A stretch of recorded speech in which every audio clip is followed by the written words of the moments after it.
I pledge allegiance to the flag of the United States of America and to the republic for which it stands, one nation under God, indivisible, with liberty and justice for all. Roll call, please. Trustee Bellinger, Here. Trustee Bonkowski, Here. Trustee Guerrero, Here. Trustee Meissen, Here. Trustee Percoli, Here. Trustee Colley, Here. President Pridemore, Here. Treasurer Stein, Here. and Clerk Whitsett here. All right, approval of the agenda. I would like to table under unfinished business. Hold and Ms. Pridemore, you skipped public comments on agenda. Oh, just because I accidentally hit it. Public comments on the agenda.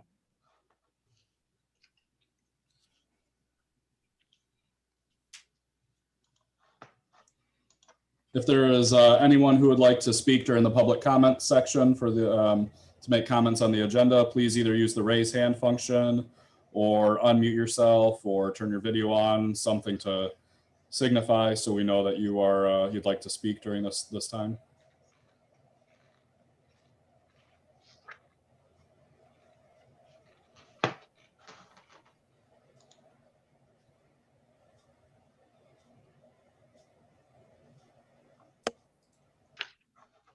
President Pridemore, I do not see anybody unmuting themselves or raising their hands. Okay, now let's go to approval of agenda. And I would like to table under unfinished business E, the caretaker ordinance.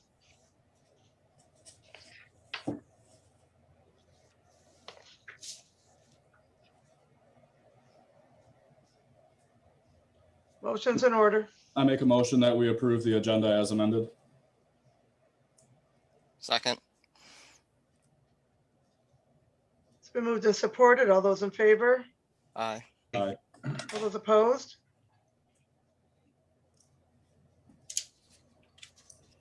Approval of the minutes for the council meeting April 13th, 2021. I'll move that we approve the council meeting minutes for April 13th, 2021. Support. Support. It's been moved and supported. All those in favor? Aye. Aye. Aye. Aye. Any opposed? Consent agenda. I make a motion that we accept the consent agenda. Support. Been moved and supported. All those in favor? Aye. Aye. Those opposed? Payment of bills. Treasurer's report. Just put it here just in case. I have a question on the bills to be paid. I know before we had payroll put under the consent agenda, but it was taken out of the consent agenda now, but still reported to us as part of the consent agenda. And when I was trying to go through the figures to find out how the numbers were derived, I don't see where payroll was put in there anywhere. Okay.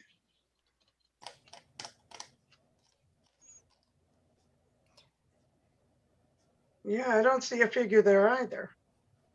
Because it looks like we took, with the new agenda, it's reports only. So payroll would have to go somewhere to get paid. And I think it would be. Well, that is a report though. The amount of money we pay in a payroll is a report, so it should have been in there. Amanda, do we have a figure on payroll? I don't have it in front of me and I'm trying to pull it up now. I've got it over here. It would be 88,404.83. This is what happens when you give me an extra week to look at it. No, that's a good catch though. Well, then, Yeah. also So- under the bills to be paid for Tri-County Engineering, I'm sure CERMED wouldn't mind, but it looks like there's three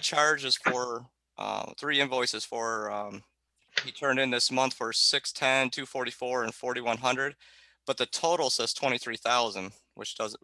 One of those figures is wrong. I don't know which though.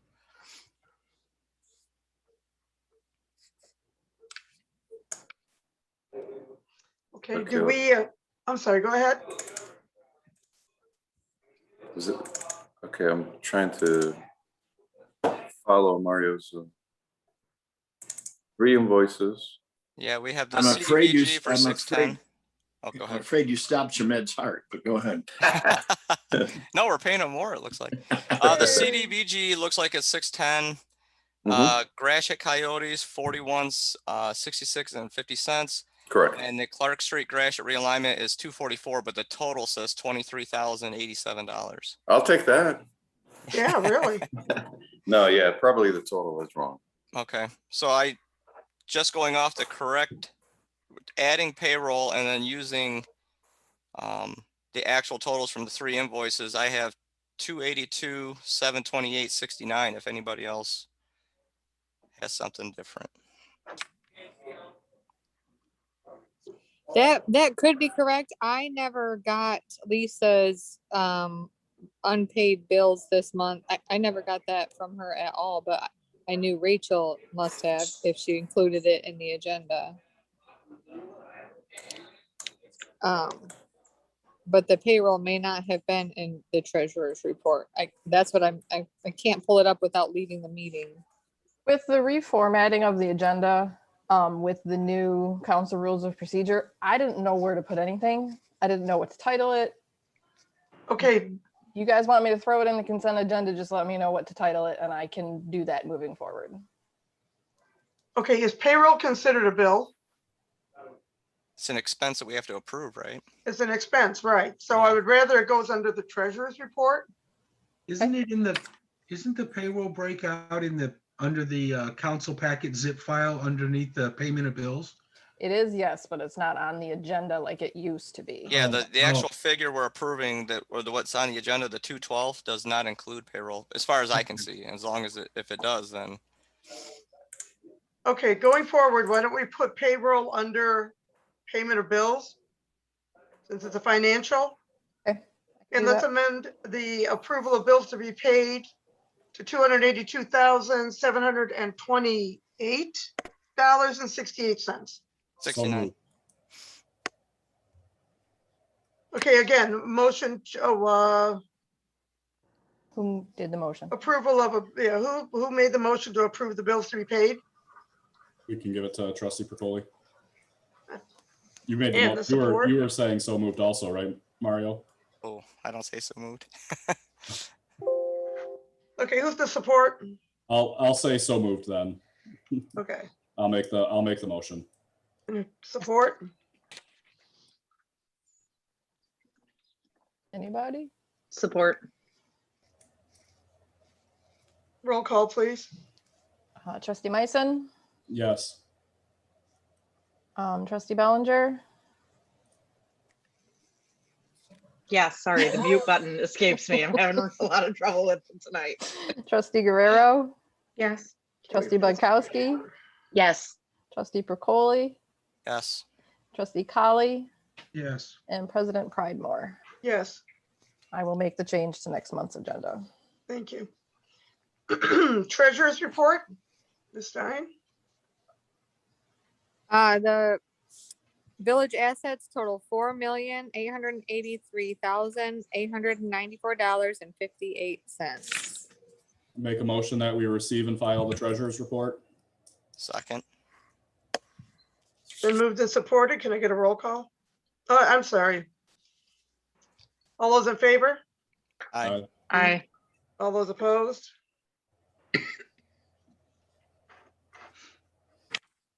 And I put payroll down as item C. Okay. Payroll amount of $88,404. Do I have a motion to approve the payroll?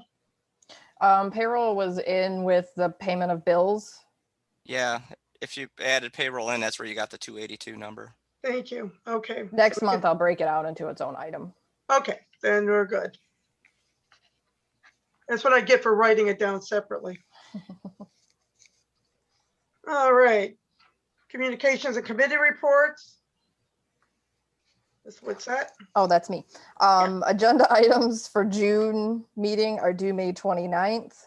I I realize that's before the end of the month, so we're a little flexible on that when it comes to the earlier in the month meeting. But if you can get me as much as possible by June 8th, please. Planning Or Commission, May 29th, sorry. okay, Planning Commission report. The planning commission met on May 4th. We gave preliminary site plan approval to Lombardo for Pembroke South Phase 2. We voted on a moratorium on land development, and that will come later on our agenda here. And Sean promised me he was going to be here to help me carry that piece, but I think you're going to win instead, Al. And Well, Sean may still be here. He's Okay. taking care of a family, good, a good. death in the family, and hopes to break free, but I Okay. can address it with you if I have to. Perfect. Thank you very much. And there was a discussion about writing a letter to the state regarding expanding mobile home communities. And we're continuing to work on the master plan. And that's all I got. Great, thank you. You're Parks and welcome. Rec. Sorry, go ahead. Was there a question? No, I said, thank you. Oh, okay. I Parks have a and- question on it. Oh. Is the moratorium going to be brought to us next month? Nope, it's on today's agenda. Oh, okay. It is item number under unfinished business C. Okay. Any other questions? The Parks and Rec report? Ms. Guerrero? Yes, so we talked about, we just had a meeting yesterday regarding, we're looking into the playground equipment at the community park. We're all looking at it, see what needs to be fixed and replaced or whatnot. So that was talked about. We're also having the steppers, talk about dates and whatnot. We're also getting some magnets dispersed by New Haven Place. We're getting a flyer mailed out to other residents of New Haven to keep everybody up to speed of what's New Haven's offering for the summer, spring and summer. There was a question regarding the fireworks and music in the park. If we could have it together on the day of what, July, is it July 9th in New Haven? Yes. Yeah, so they're questioning, should it all be just moved there to the New Haven High School instead of going back and forth, or people just to be all in one area? So that was talked about as well. So I think that Tara was going to discuss it with you, President Pridemore, about that and see what we can do as far as keeping it all in one place. A lot of good things going on as far as Tara had brought up mentioning doing like chalk. I forgot what it's called, chalk something. Chalk the walk. Chalk the walk, yes, and doing tie-dye and then rock painting. We're gonna be offering some of that as well. Those are things we're talking about. So yeah, a lot of good things happening with the Parks and Rec. Great, thank you. Trustee Bellinger, Fire Committee meetings. Gotta unmute myself. Yeah, we are looking for permission basically to go quarterly. There's not a ton to talk about during those meetings. Dan's been decent about getting us updates, but there really hasn't been any movement on the Tango project just because there's been delays in delivering commercial and municipal vehicles. Staffing doesn't seem to be as big of an issue as it has been previously. So things have been going smooth, and we just kind of had the discussion that all of us were open to going quarterly unless there was reason to call an abnormal meeting. Mr. Percoli, you're on the Fire Committee meeting. You're on the Fire Committee, Yes. and just good with you? Oh, yeah. Okay, okay. Did you want to do the January, March, July, October thing, or does that sound reasonable? Yeah, I think that's reasonable. Like I said, you know, we canceled last month's meeting and just got kind of a generic update on what's going on, and there's just really not any movement. And I don't think that they're planning at this point to do any further capital outlay projects until we finish this one. Okay. Okay, so why don't we change the Fire Committee meetings to January, March, July, and October? And your next meeting will be in July. Is that okay? In April, May, June, July. Wouldn't it be April instead of March? You're gonna make me do the math. I think it is. Yeah, it is April. Yeah, January, April, July, and October. So I think we had a July date on the books already. We'll just keep that, and then we'll keep the October date that we also had on the books. But basically, fire committee is following, or are we following council the week after council or the week prior? Or like The week. The week prior, I thought Yeah. was March. No, that was Parks. March, I yeah. have to look at the first calendar. week. Well, you've got until July. You guys figure out when you want to hold them and let us know. July Okay. 27th is the one that's printed on the committee schedule, and October 26th. Does that sound good? yes. Okay.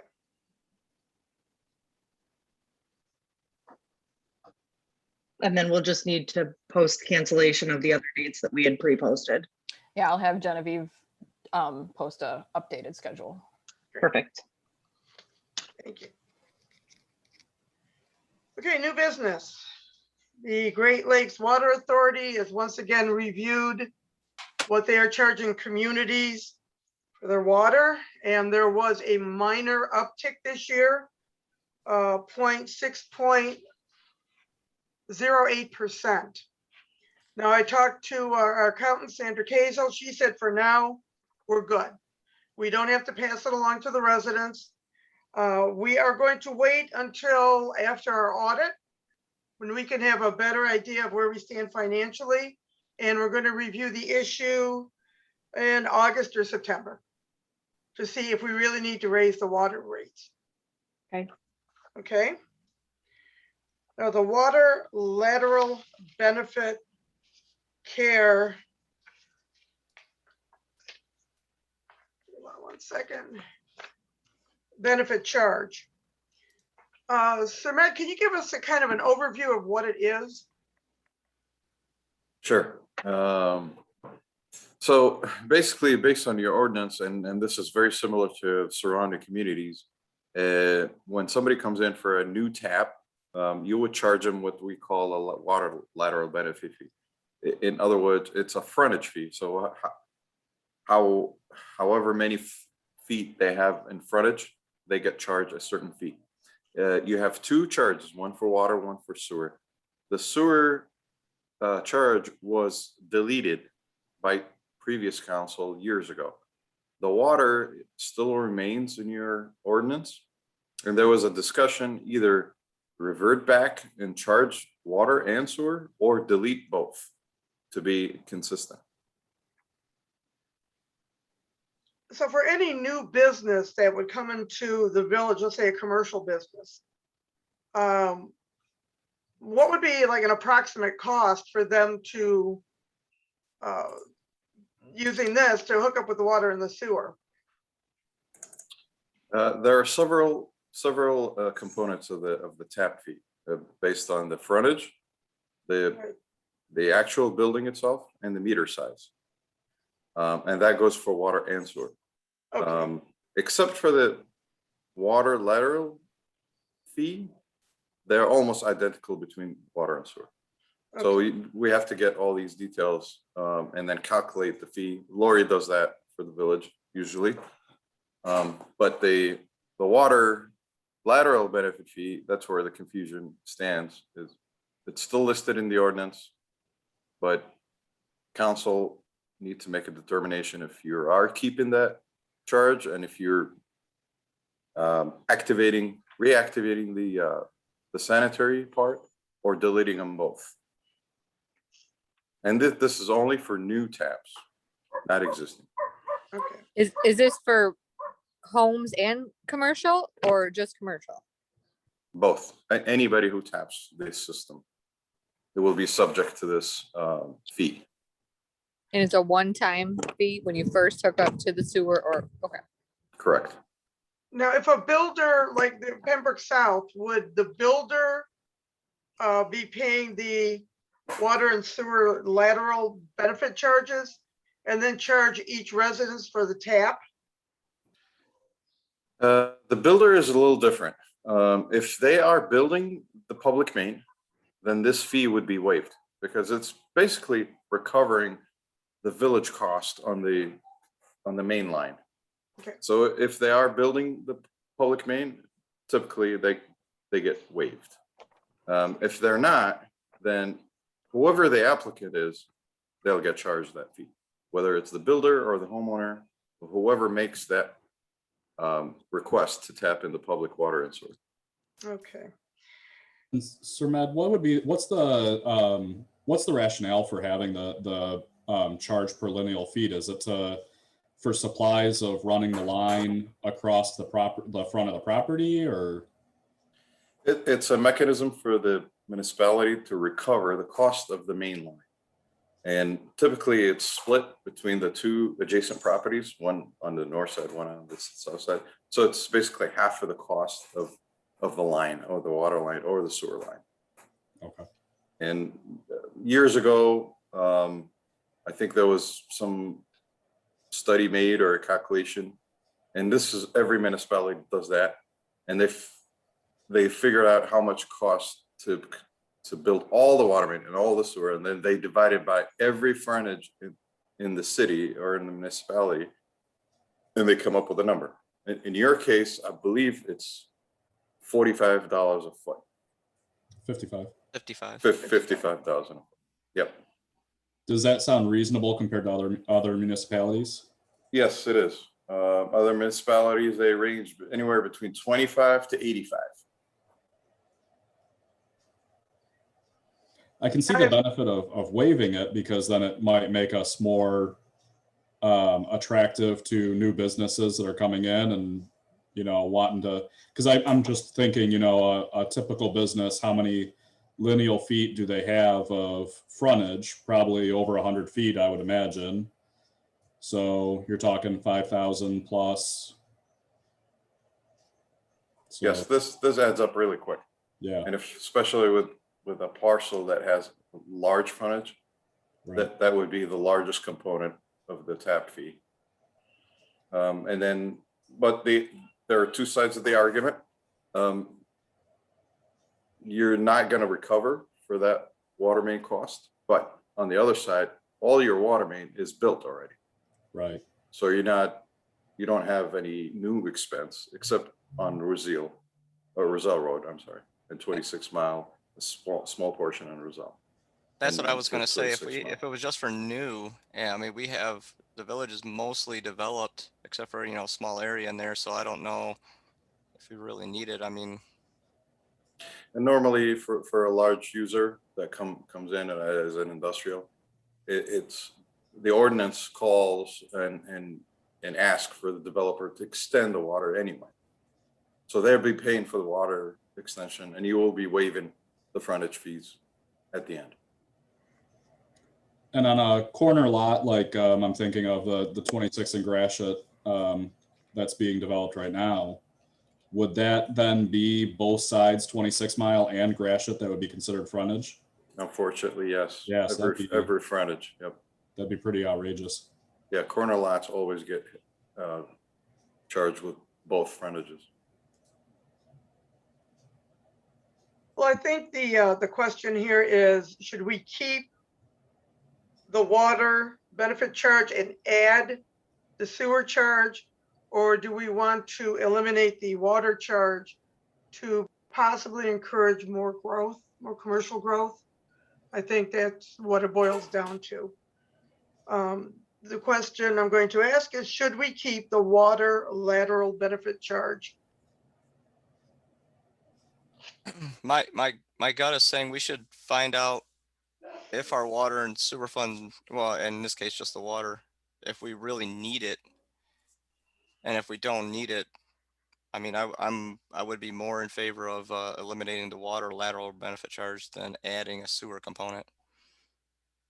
I'm definitely leaning towards wanting to remove it.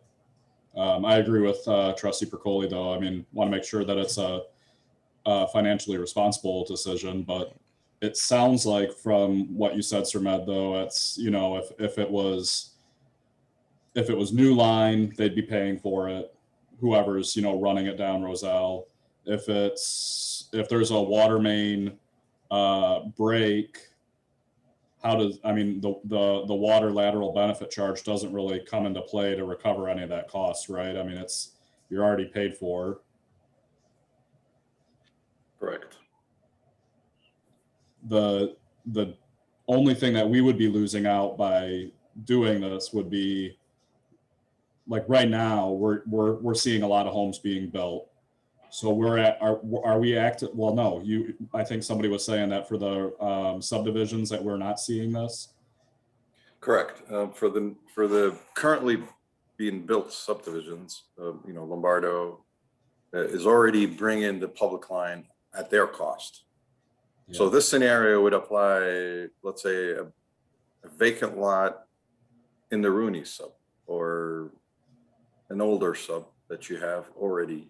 There's no new construction going on as far as infrastructure. The water and sewer is already there. So somebody coming in, tapping the system as a new user for residential, they will be charged that frontage fee. For Decorah, Amherst, or any of those, the system is already there, built by the developer. So those were waived. Sure. Do we know by chance how much we have collected based off of this benefit charge? No, I don't have that don't have figure. that. I can certainly get it and bring it back next month, but I would say it's minimal. We haven't had a lot of new commercial growth here. Right. I would say it's probably zero. You're right. President Pridemore, I think when I asked Lori, she said that was never collected, but the ordinance still lists it as a fee. So in past years, I don't think anybody was charged this frontage fee because they were just relying on the same protocol on the sewer and water, and there was no charge. Yeah, and my concern is we do want to encourage more commercial growth here. And I think if we restart the sewer side of it and keep the water side of it, it might discourage new business from coming here.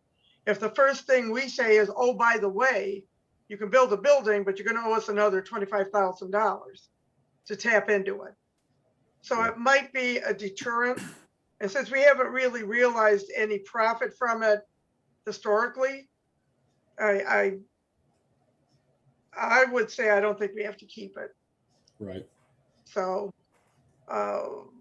do we want to keep the water lateral benefit charge as part of the ordinance? Do I have a motion? If we go forward with it, would there be an amendment to the ordinance that's existing? So we would have to have a new copy in front of us with the new ordinance, how it looks with it omitted. Yes. Yeah. Okay. So I'll make a motion that ask our village attorney to draft a amendment ordinance or amendment resolution to remove the water lateral benefit charge. Second. Been properly moved and supported. All those in favor? Aye. Aye. Opposed?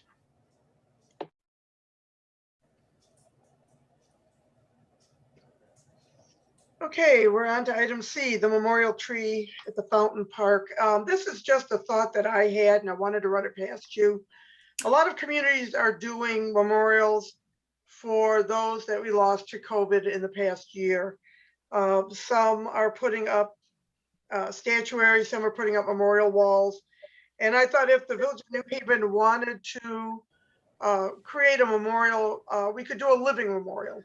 We could see about putting a tree in Fountain Park that would be a remembrance to our neighbors and to people worldwide that we lost during the pandemic. I reached out to Marine City Tree. I did not get a call back yet, but the tree ballpark figure I'm seeing on other sites is anywhere from $200 to $300. So is this something council would be interested in doing? I would support it. I agree. Good idea. Mhm. Can anyone think of maybe anything else you would rather have in place of a tree? I think a living memorial is kind of nice. If we get something that changes with the season, something with fall color, you know, we have the blossoms in the spring, and this would be fall color in the fall. And I think it would be a nice addition to the park. So, but I would keep the cost down to around 300. So do I have a motion to approve up to 300 for a memorial tree for Fountain Park? I make a motion that we approve up to 300 for a memorial tree for Fountain Park. Right. Who was support? Trustee Guerrero. Okay. And can I get a roll call on that?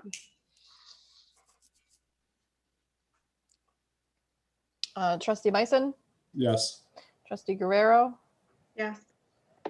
trustee Bellinger, Yes. trustee Colley, Yes.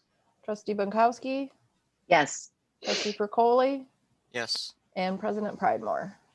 Yes, and just to add to that, trustee Bellinger helped me in writing for a grant for up to $2,000 for Fountain Park for Memorial Tree and additional bike racks. I know there's not enough bike racks for the slow rolls around town.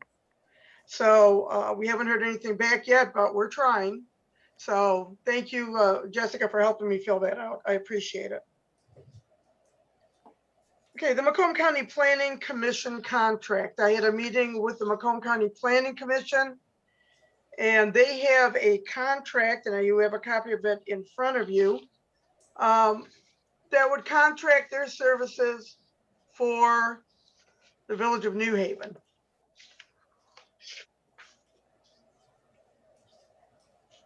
In the contract, there would be one monthly planning commission meeting. It would be free. Additional planning commission meetings as necessary would be a fee of $100 per meeting. And then the special extended services, they run around $100 per meeting. They would be attending council meetings, pre-development meetings, zoning and rezoning proposals. And they would charge us quarterly, the sum of $1,800 per quarter. Right now, they're charging us $1,600 per quarter. And that fee has been stagnant for a couple of years.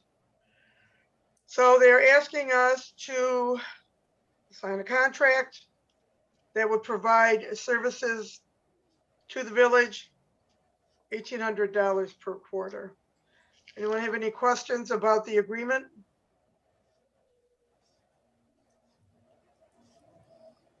My time on planning, I thought that the services that they provided are just great. I mean, definitely valuable and very knowledgeable on the subject. They're definitely, you know, I definitely would support this.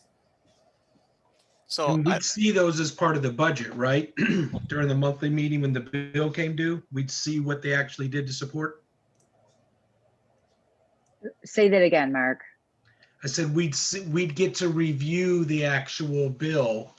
I'm assuming as part of the packet prior to the bill being paid, right? So we could tie their support to the actual billing, so to speak, right? Yes. So it's Yes. auditable. Yeah. Thank you. were we were paying this anyway. This is just actually formally putting it in writing, right?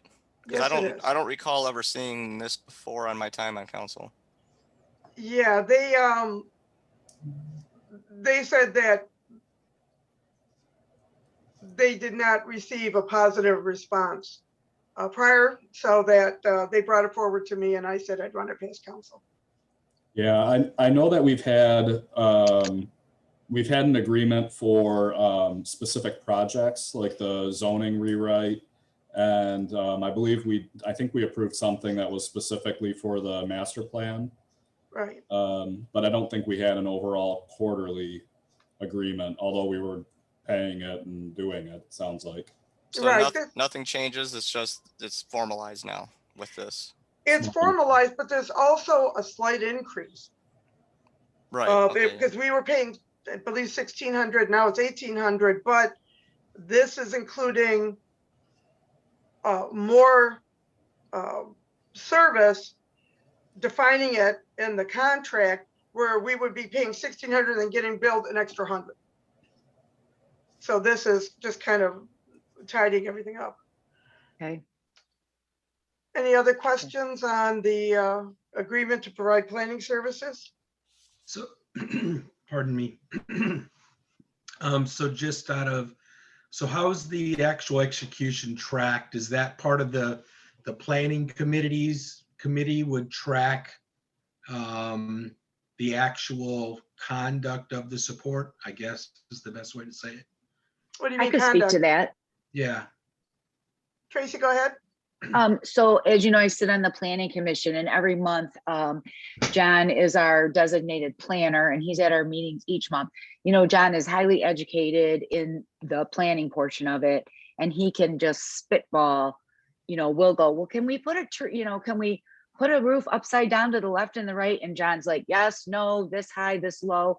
Okay. You know, we all have different trades that we're experts at, and at the end of the day, though, we're lay people and we need a professional. So in my eyes, he is no different than Al's position or Sir Med's position. It's our professionals that are supporting us along the way. So it is a very vital, important part of the planning commission. It makes sense, and I definitely support. I just, you know, me being new to some of these processes, I just wanted to tie the circle together, but that makes perfect sense. Thank you for explaining. No problem. Any other questions, concerns?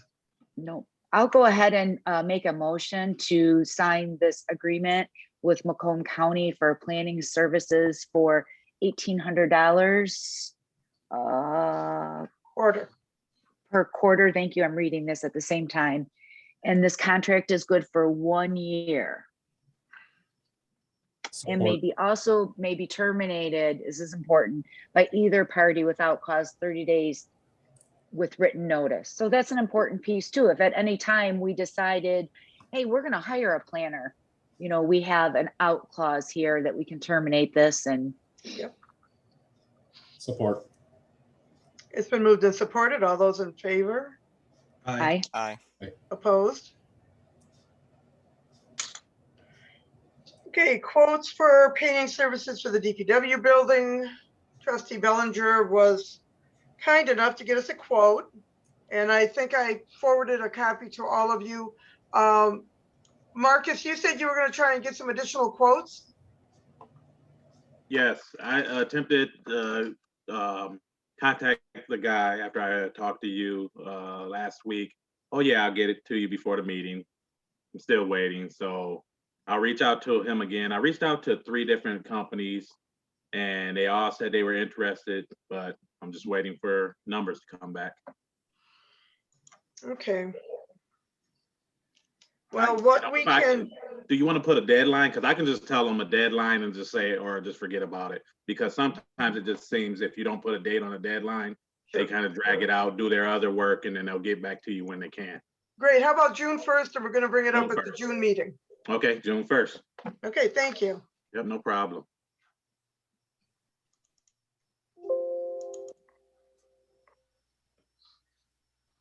Okay, now we have the resolution for the village to accept the American Rescue Plan funds. It's a simple resolution that will allow us to accept the money that the federal government should be releasing through the state of Michigan shortly. I've heard a couple of dates when the money would be issued, and those dates have passed us by. So I don't know what the timeline is. I haven't seen anything more current, but I'd like to get this resolution in place so that we can accept the funds. Any questions on the resolution? Nope. Did this involve the 50C3 thing that we talked about last month? No, not at all. You don't need to do that? Okay. No. What would be the resolution number? Resolution 2021-003.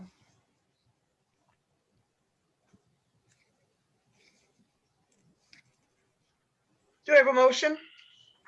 Make a motion that we adopt resolution 2021-003, a resolution to accept funding from the American Rescue Plan and affirm fund distribution and utilization in accordance with the act. Support. It's been moved and supported. All those in favor? Aye. Aye. Any opposed? Okay, and then we have the ordinance in front of you that is adopting the motor vehicle code. Years ago, we adopted the uniform traffic code, which over the years was slowly eaten away by addendums and supplemental language, and it was just chipped away. We now are going to be adopting the motor vehicle code, which basically is the same thing. It's brand new.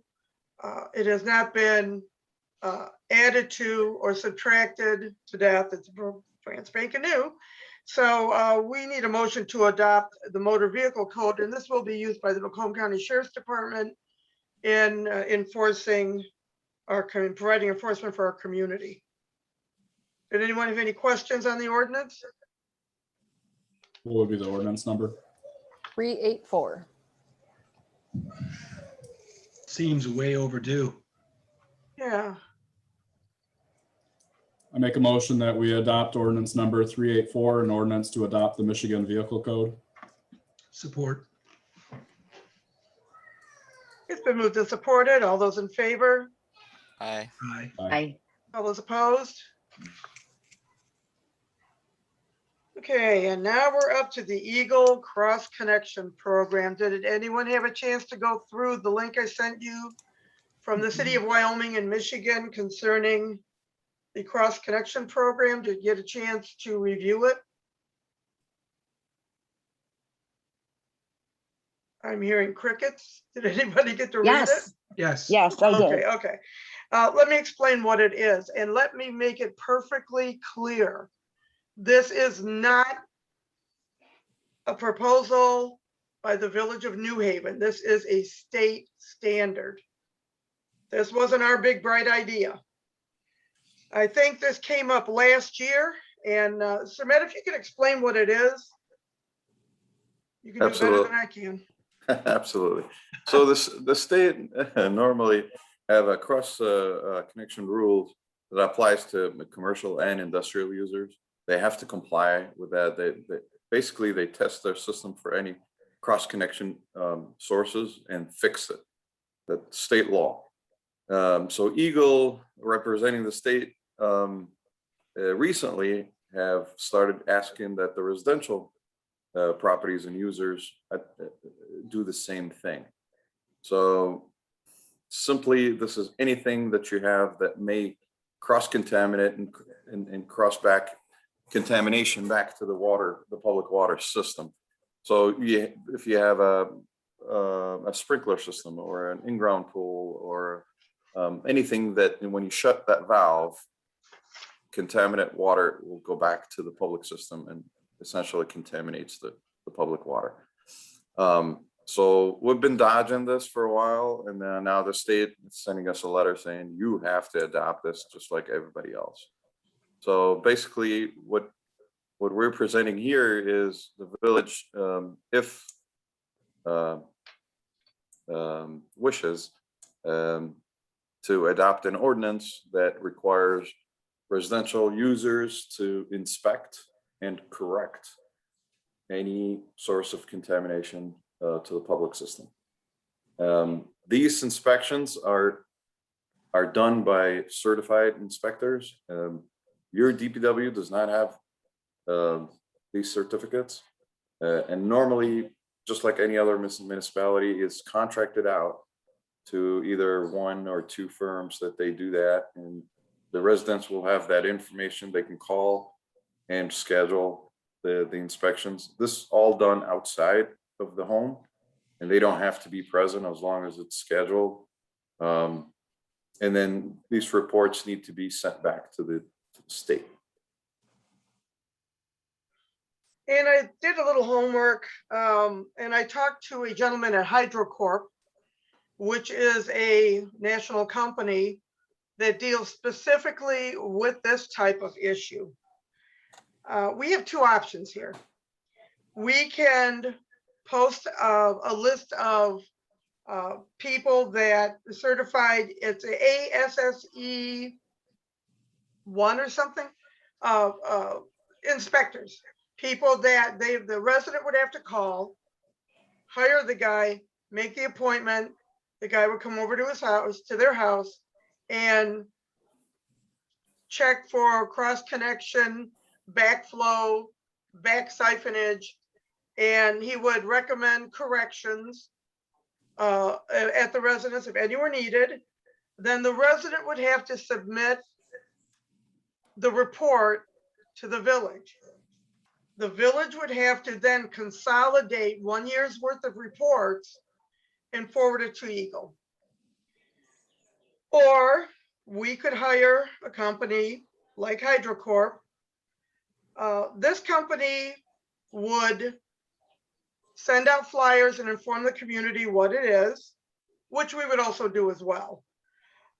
They would divide our community into possibly 4 different sectors. They would put up sandwich boards in whatever sector they were going to, examine the backyards at. They would fill out the reports. They would generate the reports, give it to us, and we just forward it to Eagle. Now, there is a cost associated with it based on the number of residences or the number of inspections they would have to do. The residents per year would get charged probably anywhere from $20 to $25 a year. Utica hired, I believe it was Utica hired HydroCorp, and once a year it's a line item on the water bill, Eagle cross connection fee. And we collect that fee and then we pay HydroCorp. So do we want to, Sir, do we have any ballpark figure on what an independent contractor would charge to go to a residence? That sounds pretty low, and Marcus would agree. For a single inspection, $25, that's a very good rate. The Zealand website said it was up to $125. Correct. They're always above 100 because that's what when somebody holds a certificate, you always look at 100 and above per hour, and there's a minimum an hour charge every time they show up. Because is that a master plumber? I don't think so. That's it's a tester, ASSE 5110 certification. It's very specific to backflow and cross connection inspection. Okay. And how often do they have to do this again? Ann, can you remind us? Every once every 5 years, but they're spreading out the inspection to over a 5-year arc. It will be about, and it's depending on the number of rooftops, anywhere from $20, $25 once a year, and that will pay their portion of it. Okay. So that's a ballpark figure. Okay. And one other question is, and Sir Men might be able to answer this, or possibly Marcus, is it possible to certify one of our DPW workers? What is the cost of that? You know what I mean? Okay. Make sure. the investment Certified that way. DPW worker, it wouldn't be that much money, or it'd be a lot of schooling because they'll have to get certified to do the inspections. But taking a guy, I have 4 guys, including myself, taking a guy to do all the inspections, it will be pretty hard to still, take a guy off. Right. Well, I was just right. Well, I mean, we're going to pass the fee along to the residents regardless. We would have to, but what would be more cost effective? This $25 a rooftop, or is the training a couple $1,000s and we have that person on staff and extra hours, or bring someone else on? I'm just thinking in that sense, not looking to pull someone out of your staff, just what is the most cost effective? Because to say to the residents, you have to go do this yourself, and then we got to compile the reports, I think is an added expense for the village. It is. I don't know what your thoughts are, Ann, administrative wise. Well, what I'm thinking about is what's more cost effective for the residents. Right. You know, if I go forward to these residents and say, the state says you have to get this inspected, do you want to call a master plumber, fill out the report yourself, and spend, you know, $100+ once every 5 years? Or do you want to spend $25 over a 5-year arc? I think it's more cost effective for our residents. It's less pain in the wallet to ask them for $25. And that's a ballpark figure. It could be lower. You know, it's up to them. Do we want to put the burden of calling somebody for 100+ on the resident, let them handle it, then we get the information, we compile it and forward the report to the state? Or do we let somebody else do it and kind of ease the pain to the residents? One If of you, my, if, go ahead. sorry, if the residents don't have a pool or a sprinkler system, what would they be looking for? That was exactly what I was gonna say. Only if they have a sprinkler system and they'll have a pressure vacuum breaker on the outside of their house. Those are the only testable devices that will have to be tested and or inspected. So if you don't have a sprinkler system, you're exempt. So in theory though, what happens, so if you do $25 per roof, but I don't have a sprinkler system, I'm paying for something that I don't have to get tested. You're still going to pay anyway. You're going to pay to call the guy anyway because you have a faucet on the outside of your house. So you're saying even an outside spigot is? Yes. Oh, okay. I thought we were saying it was only for the backflow. No, spigots are included also. You know them spigots when you shut them off and they splash? Or if they have a pool. Oh, they have How many rooftops does somebody know off the top of their head? Slightly less than 1,500. 1,500, yeah. Thank you. And I already asked about Meadow Creek and Riverbrook. They would test their master meters. It wouldn't be the individual person in Riverbrook or Meadow Creek. And I don't believe any of them have outdoor spigots. So it would just be the master meter. They all have outdoor spigots on them. They do? Yeah. When I lived over there, I had a hose connection outside of my trailer. Well, then they would be included then. I didn't think they had spigots. They would be included, so they would bring it up to about 3,000. Okay. So what are they? I don't want to, I guess not to go too deep dive, Ahmed, but Sir Ahmed, sorry. But what are they looking at on a spigot? Isn't a spigot just a spigot? The old styles, they don't have backflow preventers on them. That's what I was trying to show an example. You know, if you have, I know what you're talking about. It looks like it's got like a little aerator type little thing. Exactly. Yeah. Exactly. So what's funny is when I did live over there in the manufactured community, I did not have one of those on my spigot, just ironically. And I do here, obviously, with newer construction. Yeah, newer construction by code, they have to supply those. And I believe Ms. Pridemore already talked to Lombardo and the new builders, they already supplying those, and they said, correct me if I'm wrong, and they said they will provide those inspections anyway. yes. But again, we're going to put the word out about this. Let the residents know this was not our idea, because you know what a hot button topic the water bills are. We want them to know this was not the idea of the Village of New Haven. It is the state's idea, and we'll give them information before the inspections on the backflow for the outside spigot. We'll send photographs. They're not that expensive. They're around $5 at Lowe's, and kind of tell them, you know, you can kind of get this in place now for $5. So when you come out, clean bill of health. So I think we have to be prepared to get probably a mailer out about this, because we don't want anybody that is not on social media be caught unawares with a guy with a yellow vest coming into our backyard.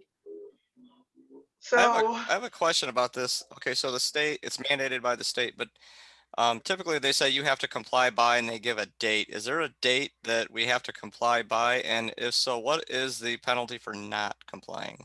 2020 was the date. Yeah, I Okay, can so see like the city of East Lansing, they say that their cross connect control program went into effect back in 2006. Mhm.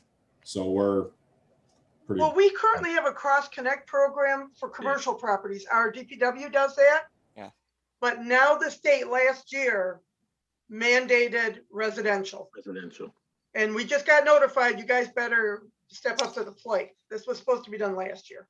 yeah. Well, and that's my question, or else what? Like what happened? We haven't done it yet. What happened that was negative to the village at that point? What did they do? It's They're a giving possible us fine. Yeah, Let me give you the date first. The Okay. letter says 6 months from receiving this letter, and the Eagle letter was April 5th, dated April 5th. So 6 months after that, we have to adopt something, and kickstart the program. The ramification is state will issue a violation notice, and it could develop into a fine after that. and it's not a $250 fine at the state level. So it's by October that we have to do something. Yeah.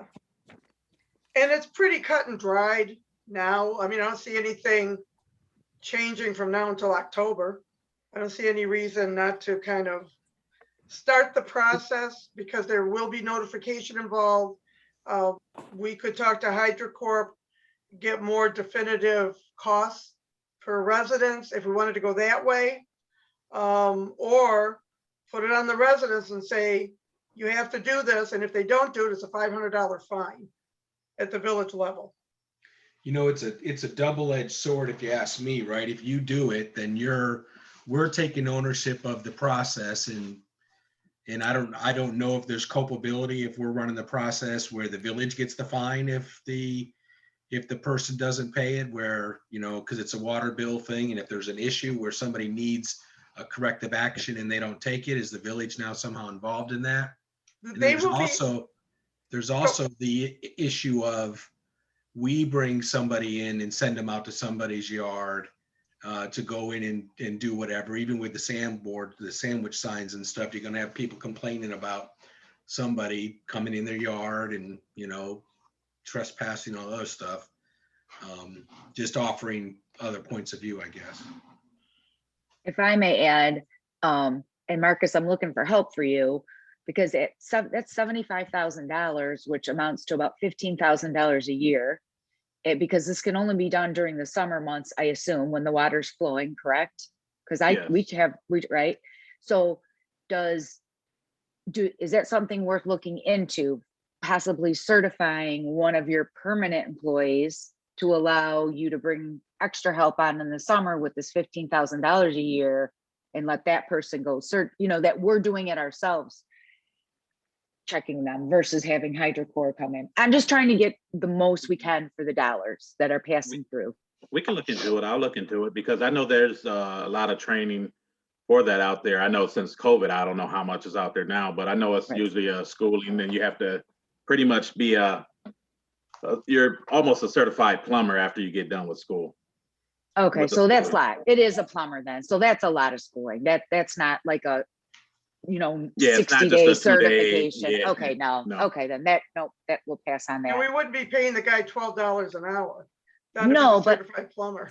No, but I'm just saying that 15,000 would free up and allow them more summer help, you know, and one of their regulars that I'm assuming is making more than $12 an hour could do these inspections throughout the I actually looked into running water months. Okay.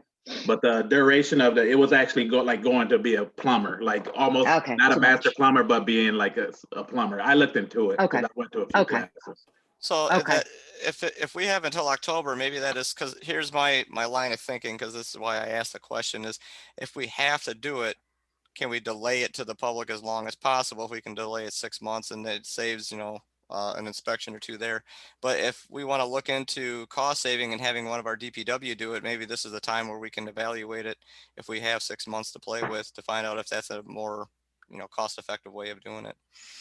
How does the DPW do the businesses right now? Oh, good question. In the businesses, what I do is I go in and at their meter, you find their meter point and you follow all their water lines to all their slop sinks, No sense.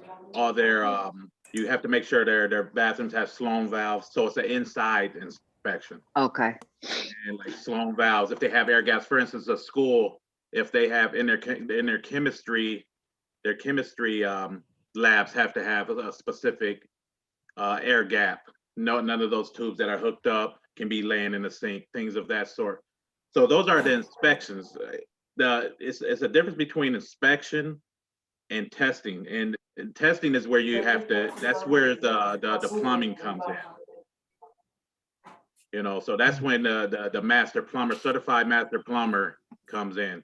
The inspection, you do have to be certified, but as far as residential certifications, they were saying, quote unquote, that you had to be more educated to do residential, which it was kind of backwards to me because commercial should be a bigger thing to me, but I could do commercial because I went to school for some of it. So I could do commercial. But the businesses have, well, I don't, I don't know I don't know enough about the topic, but the residential businesses have sprinklers and stuff like that too. So they're going to require, so they don't now require the same test. They do require tests. Like just for instance, our village hall, we have to have a certified master plumber come in and test the device. You have to be a master plumber to test the device. So we pay somebody to come in and do the businesses then? Okay. To test the devices. Yeah. So the residential portion of the business. So if we looked at the duplication of a residential, what's happening to a business, the way the DPW does that now is has somebody comes in and tests those businesses for those outside things. Yep, the device. So it's okay. So we don't, I guess what I'm getting at, Marcus, is we don't have some version of that capability in the DPW now. No. You'd have to go out and, okay. Because we were talking about that we're already in compliance with the business, I started going down that path of, well, if we're already doing businesses, then maybe it is worth just spending some more money with the DPW and having them take care of the village. But I think that probably needs more research, like I think you're talking about, maybe to figure out what's the possibility of that. Yes, I think because at a residential, when they go to a residential house and they have a sprinkler system, it's going to be a pressure vacuum breaker on the outside of the house. Right. And a plumber has to know what he's looking at. In a business, you're following water lines, Sloan valves. We all know what Sloan valves are, toilets, you don't have any hoses connected to the oil separator, just things, the easy visuals, common sense stuff. But when you go to a residential house and you have a pressure vacuum breaker, it's a little thing on the outside that has a bell on it that looks like a bell. Mm-hmm. Yeah, you have to know the parts. Like there's plastic parts, there's all kinds of ins and outs to that thing. So you have to really know what you're looking at. So possibility, I'll look into education, and I looked into it before, but I will again. And if I can do it, let's do it. But it's become a master plumber type of deal. Yeah. I think as a council, if we look at it as an investment in the village, because it never goes away, right? It's every 5 years. Yes. So is that an investment in the village to say, instead of all the residents every 5 years paying $100 and in 5 years, who knows how much it costs? Maybe it's $300 in 5 years, but maybe it might be in the long run more beneficial to build the capability permanently in the DPW staff. And I think that's maybe more complicated, or at least budget wise would require some finessing, but. We would have to hire another person at the DPW. The person would have to be certified almost as a master plumber, so they would not be earning DPW wages. They'd be earning considerably more. And I'm not sure that anybody that can make $100 for a 15-minute inspection would want to do, Well, I don't think we said it was a master plumber. Well, no, but it's somebody who tests is what Surmet said. Right, but they have to have certifications where it's almost being a master plumber. or being a, I'm sorry, correction. It's almost being a plumber. It's ASSE certification, 5,000, whatever. But if you can make $100 in 15 minutes, would you want to get paid $20 an hour for a whole day? That's the question. I don't, there's probably not a great answer for that. I'd want a steady job. So I'd take whatever's a steady job. So, Yeah. you know, I mean, I'm going to chime in on President Pridemore's side. I understand totally because they will not work for the DPW. They will go out and earn $100 an hour every day because they're in high demand for our testing. Yeah. Yeah. You know, that's one of the things that one of the things that I see when I'm looking around at all the different municipalities that have implemented this so far, you know, City of Troy, for example, they actually they put the onus on the residents to find their own contractor. So they give a list of what the I guess what the approved plumber contractors are. But then interestingly enough, so then they give the actual form that must be submitted as evidence of you know, the resident going and getting their test. And I admittedly I am definitely a layman on this. I don't really understand what all I'm looking at, but the little bit that I'm understanding it really, I think, and I think Sir Med kind of touched on it, the only thing they're really testing is the vacuum breaker. In the form that it says all water powered sump pumps and boilers must have backflow preventers installed. They do say, you know, you do see on all the websites that they talk about the spigots having a you know, the vacuum little piece that goes onto it so that it, you know, has that. But as far as the actual testing is concerned, the testing is really, it seems like it's only the vacuum breaker. It's funny you mentioned Troy. Sir Med, weren't we talking about Troy? They are, what was it? They have to be a master plumber to go out or something? Correct. And Novi, I was looking for that while you guys were I was just talking like, I'm looking at Novi right now, licensed plumbing. all Yeah. testers are required to be a Michigan licensed plumber. Yeah. Okay, Not a so that almost, answers that. yeah. Can we table this to next meeting? Because we've been talking about this. I mean, we should all do our homework, I guess, and talk about it next month. Certainly, we've got time. I would hesitate to push the state and do it on the last day of their warning because we're already a little behind. But yeah, if you want, we could table this. Everybody do their homework. And again, a lot of communities just publish a list of people and they put it on the resident. Do your own inspection, and they can download the form usually from the municipality's website that is filled out. Then that is turned into the municipality. The municipality has to follow up with any to ensure if there are any faults or they don't have the right equipment. The village has to follow up and make sure that they get that done.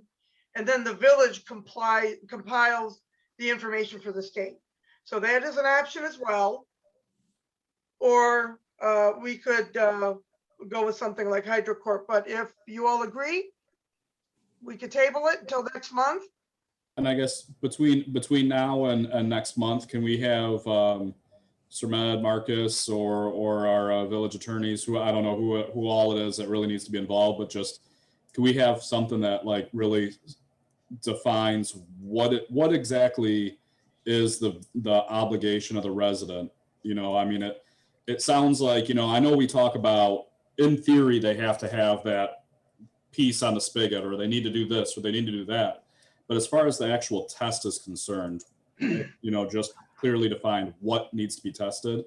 So like, what is the bare minimum that we have to do, kind of thing? Well, kind of, but what I'm also thinking of is, you know, it goes back to what Treasurer Stein mentioned. You know, if the requirement for testing is truly only the pressure vacuum breaker, which would mean that it would only apply to people who have a sprinkler system, then that might sway one way or another. Do you really want to be charging residents who don't have sprinkler systems a fee for something that they're not going to get tested?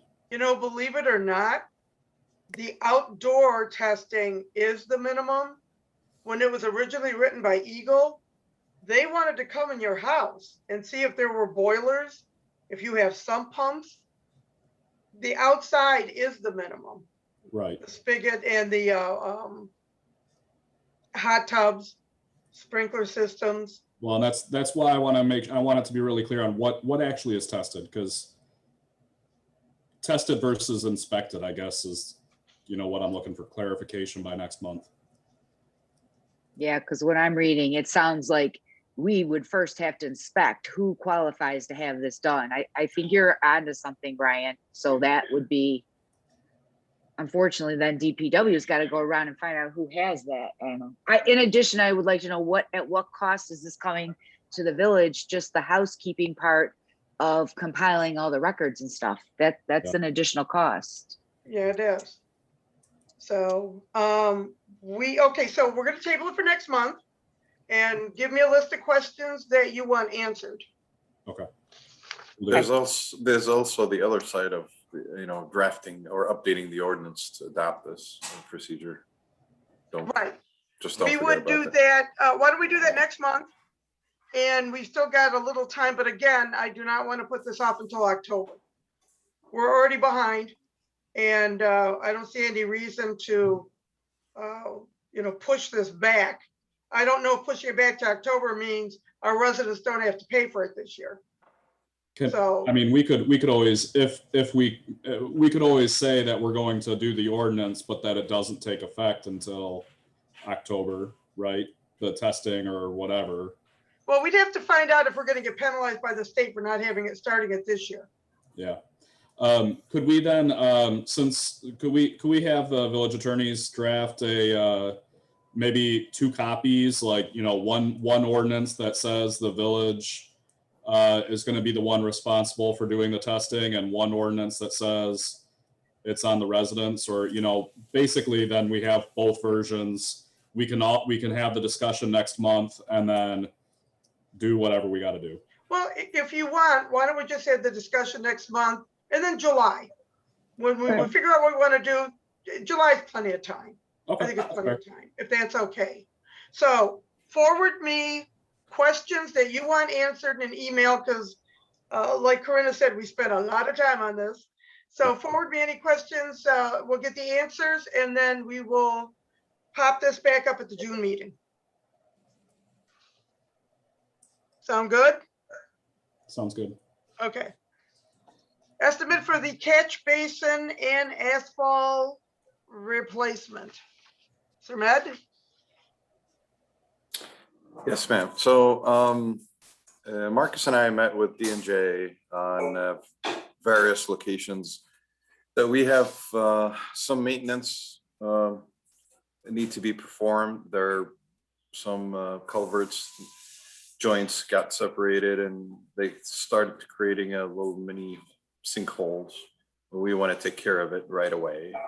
And D&J was out with us. We drove around 3-4 locations, and that's their estimate to fix these issues.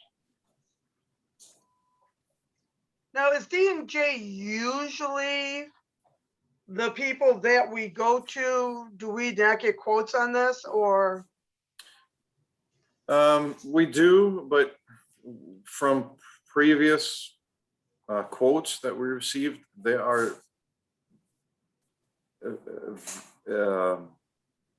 very competitive, and they're under contract right now with the village for the catch basin rehab, as you know.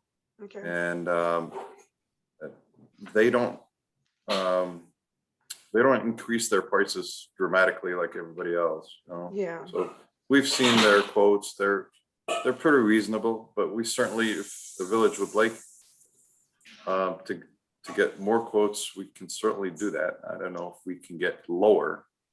Paymar and Telto, 2 local companies, but this is very small for these companies to work on. Okay. And the total amount would be $13,250. For these locations, yes. Yes, okay. I had mentioned it in the past, and I got confused admittedly when we had there was some catch basins that were repaired in Decorah Park. I'd like to ask for you guys to take a look by 57625 Decorah Park Boulevard. They're on my list already. Okay, yeah, there's typically a car parked over it, so unless you're looking for it, you're gonna miss it. Yeah, it's really sunken down.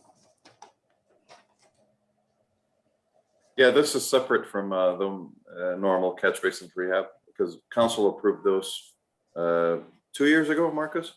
And we already have a price that we locked DNJ with them prices as partial repair price and a full repair price.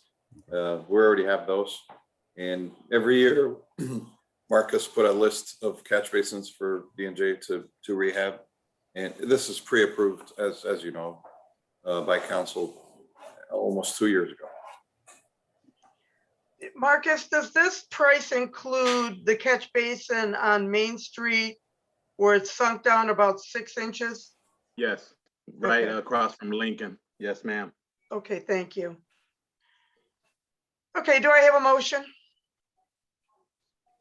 Make a motion that we approve the quote for the estimate for D&J in the amount of $13,250. Support. It's been moved and supported. Roll call, please. Trustee Meissen, Yes. trustee Bankowski, Yes. trustee Guerrero, Yes. trustee Procoli, Yes. trustee Colley, Yes. trustee Bellinger, Yes. and President Pridemore. Yes.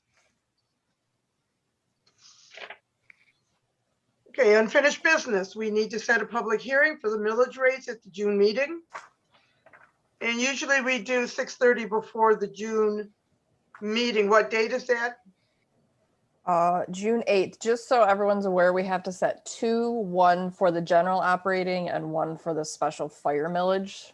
So it has to be two separate motions for each of those. And that was June 8th again? Yes. Okay. Both for 6:30, or do you want to, or do they need to be staggered, or? No, we can have them both at the same time. Okay. But I it make a has to be motion two that we- different motions.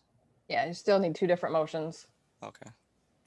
Do I have a motion for the general operating millage? So moved. Do I have a support? Support. All those in favor? Aye. Aye. All those opposed? And do I have a motion for the fire special assessment for 6:30? So moved. Support.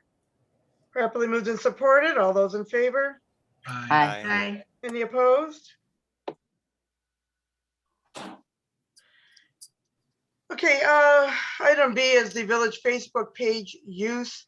I am meeting on the 26th with trustee Meissen. Thank you so much. Assistant Chief Steer and myself. We're going to go over the website and the village Facebook page. And we think we're going to change it where it's more user friendly. Assistant Chief Steer is going to allow us to use the smart board on the fire side so we could throw it up on the wall. And Brian, did you say that you could probably make some changes right there? Yeah, I could, a lot of it is very plug and play, very easy to make the changes live. So, as we go through it, I can make updates if we have broken links and stuff that needs to be fixed. That's very easy. Okay, and if any of you have any recommendations on what you would like to see on either the Facebook page or the website, just shoot us an email and we'll try to see what we can do with it. Also, the Facebook page, the village Facebook page, we had a conversation about posting the minutes from the meeting on maybe a link. If anybody wanted to hit the link and read the minutes from the last meeting, I think that's an option we can do. What do you think? Personally, I wasn't so concerned with the minutes as I was just the meeting notices. Okay, Whether it's like just the flyer style, you know, where we have the green border and just, you know, village council will be meeting on this day and this is a link to the Zoom or whatever. Okay. Just for, you know, informing everybody and keeping them updated on that. Okay, I was thinking, you know, across the board on committee meetings, so it could be council, planning, et cetera, et cetera. that's a great idea. Now, do you think we do post the minutes on the website? Yeah. Do you think that we need to put a link on the Facebook page or just say, please go to the village website if you want to review the minutes?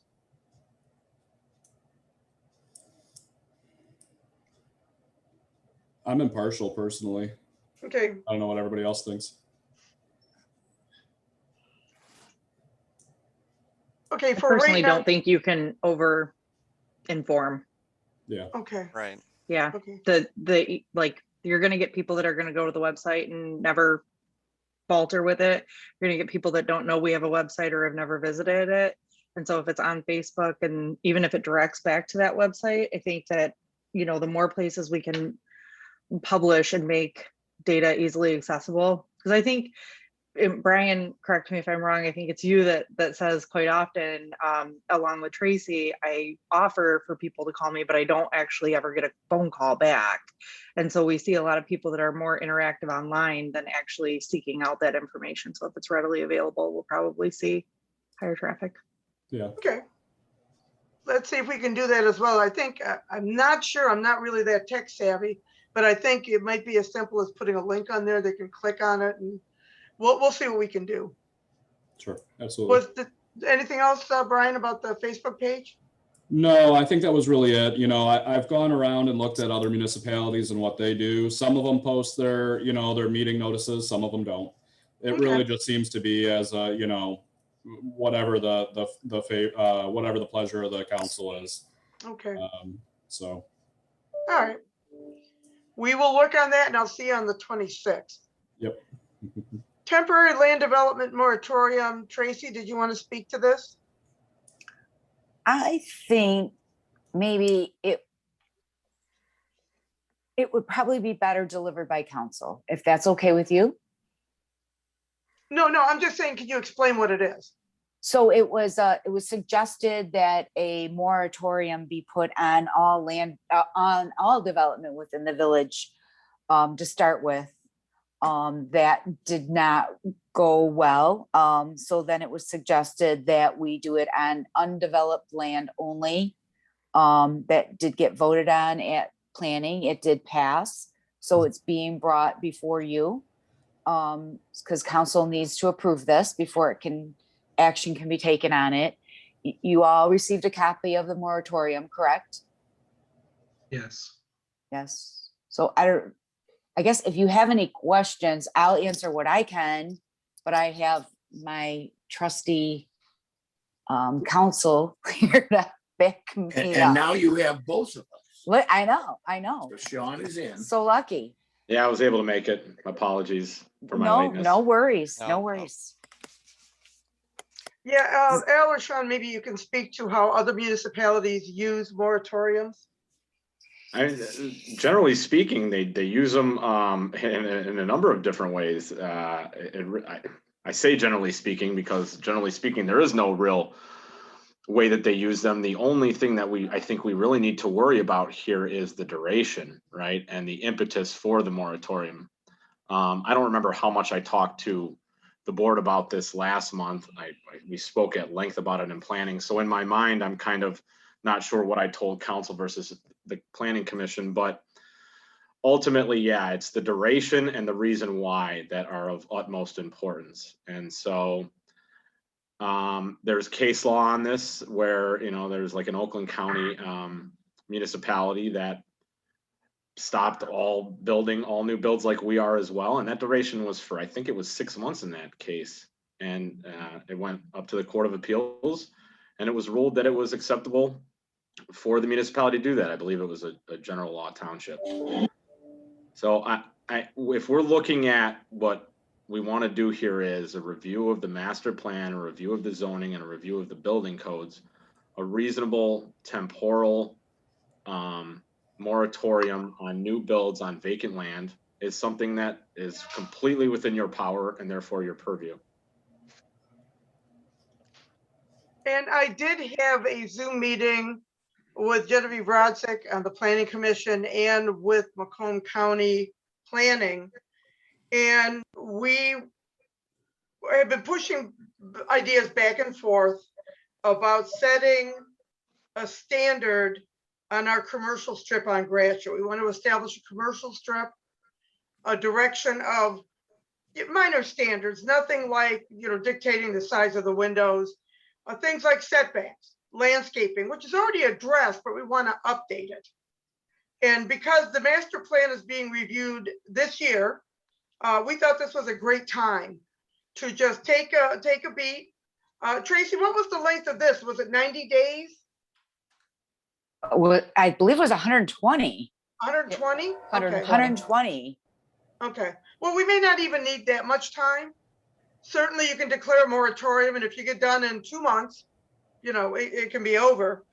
But we want to use this once every 5-year opportunity to put some standards in place that will help us out going forward. Within the next 5 years, I'm predicting we're going to see some substantial commercial growth on Gratiot.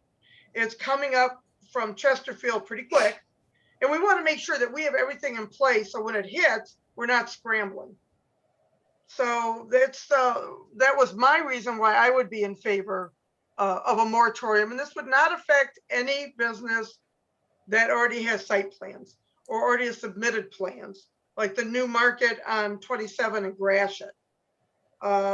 They would not be affected. So, Tracy, did I miss anything? No, I think that was it.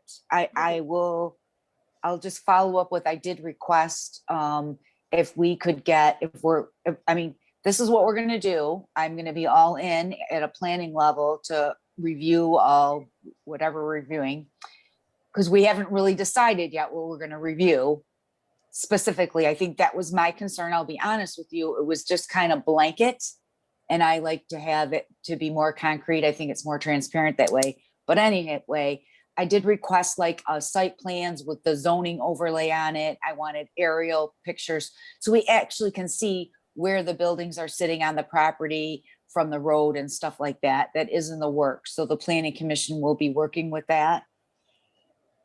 I don't know. What are you guys' thoughts on it?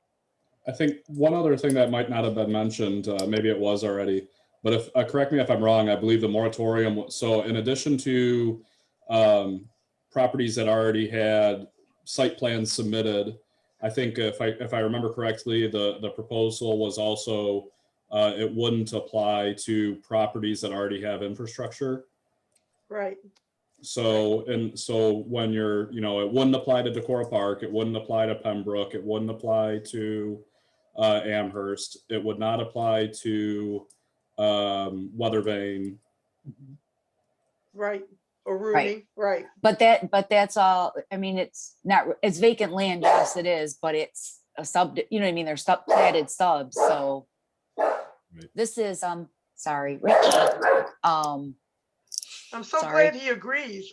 I know he does. It applies to like say 27 Mile and Gratiot, that corner. Sorry, let me get him. So what is the standard for that corner? We worried about losing any potential development?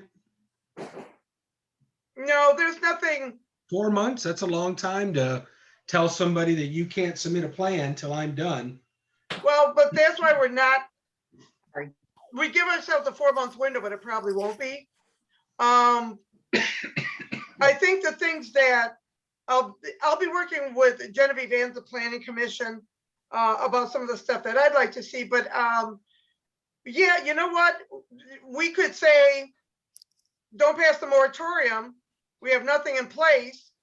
And then here comes Bob with the cinder block building on Gratiot. So do we put something in place that's going to encourage Bob to set it back and put a brick front on it? Or do we just say, no, this is going to take too long, we don't need to do this? I think it's up to us to make sure this is done in a timely manner and done correctly. Honestly, I don't think it's going to take 4 months.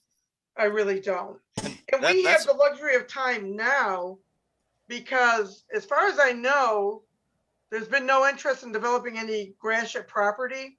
There's still a lot of for sale signs there, but the opportunity is here now.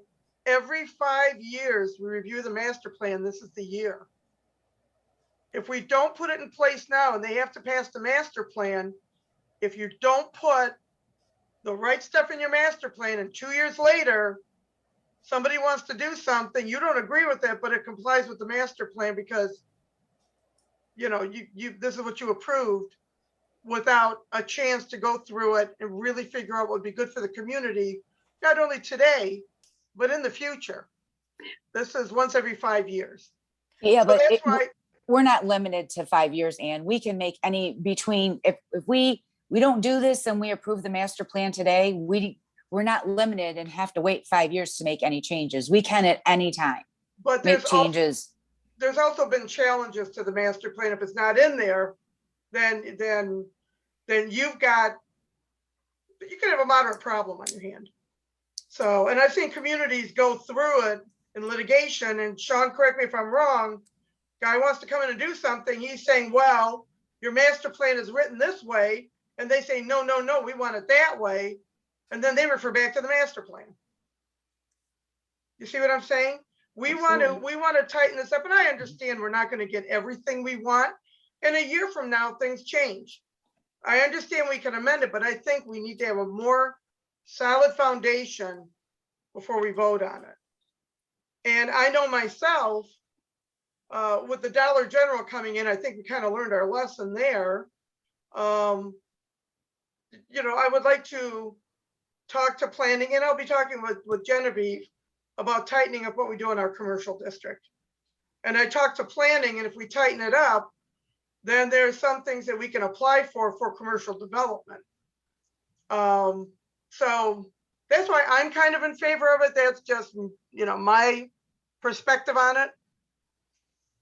Does anybody else have any questions or concerns? Do we have anything in place, like an idea of what we want to do, right? Because what I don't want to see, especially when passing a moratorium, telling somebody they can't build or develop our property in the village, is it we get the moratorium in place, and then we figure out what we want to do. Like, is there already something like to hit the ground running, already have an idea so that it could be done in if it's a 2-month project, to have it done in the first 2 months as opposed to the second 2 months of the. Yeah, I've already had an initial conversation with Genevieve and Macomb County Planning, because I have some ideas and I ran them past them, and we wanted to know what's doable and not doable, specifically in the business district, which is Gratiot.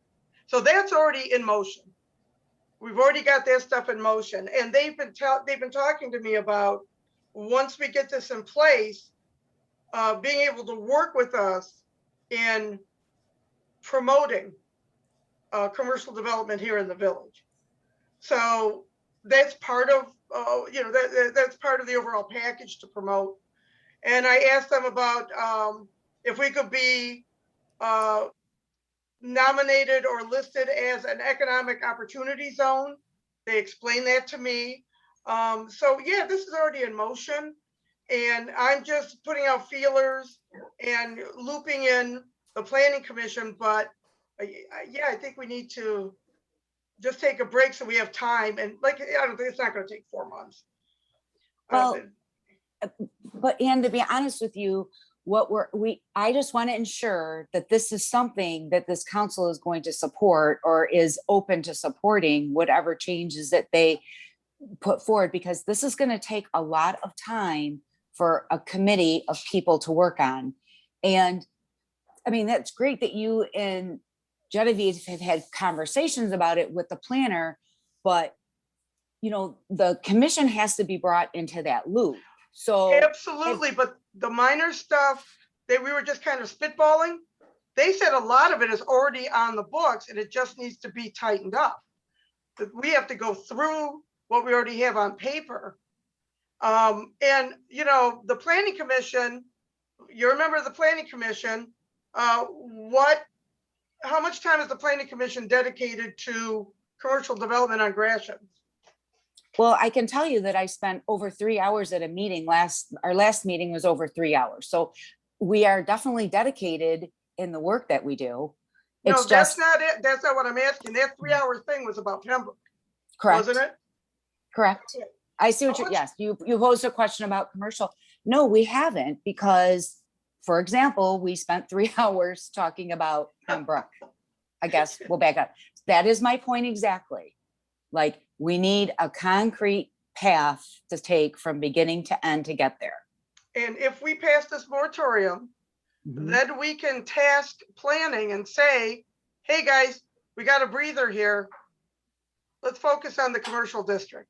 Now that Pembroke is kind of behind us, and that took a lot of work with you guys, and I give you all the credit in the world. I sat through most of that meeting. You wore me out, I'll admit. But yeah, that was a lot of work. But now that that is done, and we get this, if we can get this breather, then I'll be working with the planning commission, and maybe we can focus on the commercial district or put that on the plate. Does that sound good? Mm-hmm. Okay. Any other questions or concerns about a temporary moratorium?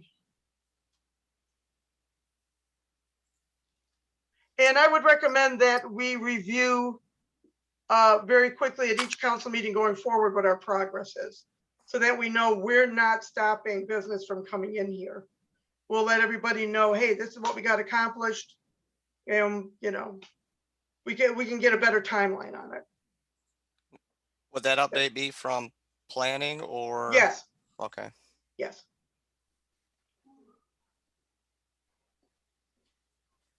Does that sound okay, Tracy? Sure. Okay. I just want to plan. That's all. Okay. Any other questions or concerns about the moratorium? Do I have a motion?